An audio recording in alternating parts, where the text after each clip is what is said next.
You reckon someone will lose their job? Because of Bondi. 15 people dead, 24 wounded in the worst terror attack on Australian soil. The most bloodthirsty assault on Jewish people anywhere in the world since October 7. Yeah, I reckon someone's going to lose their job. I reckon I know who. The failings will become public eventually. Let's be clear before we go there. The blame for this tragedy lies squarely with Saeed Akram and his son Naveed.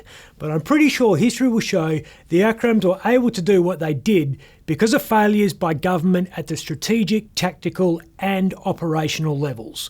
We don't need a parliamentary inquiry to know that our domestic spy agency, that's the Australian Security Intelligence Organisation, dropped the ball strategically. ASIO's number one priority is keeping Australians safe from physical harm in Australia. Keeping Australians safe if they're overseas, that's the remit of the Department of Foreign Affairs and Trade and ASIS. Inside the border, it's ASIO.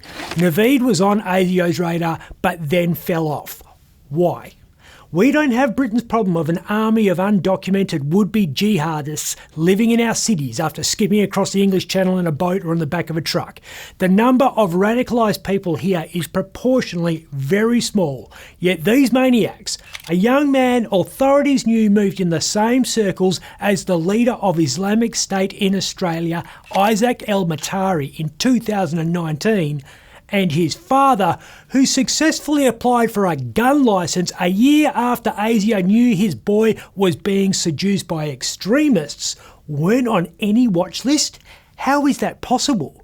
Was it budgetary priorities? ASIO too focused on cybersecurity and foreign espionage? Or was it just a bad call? Either way, someone needs to take the fall, and that someone is ASIO Director General Mike Burgess. Tactically, Sunday was a failure because you don't have 1,000 Jews gathering anywhere for any reason without a monumental security operation. How is there no cop there with a long gun? Why were Glock sidearms the only weapon at anyone's disposal against this? How did police not have 2 or 3 tactical officers with Colt MG assault rifles?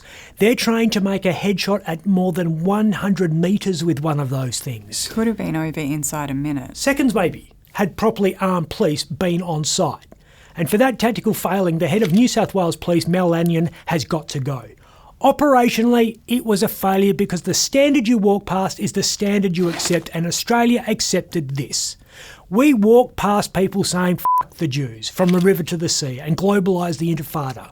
We walk past incidents of anti-Semitism that were increasing in tempo. If it turns out, after the inquiries have handed down their findings, that the Australian government did in fact fail to act on anti-Semitism, either because it naively underestimated the threat towards Jewish citizens, or was blinded by its ideological support for Palestine, or worse still, because it wanted to shore up seats in Muslim-heavy electorates, then the Australian government will have been proved to have failed the country, in which case the head of the Australian government has got to go. I'm Ben Harvey.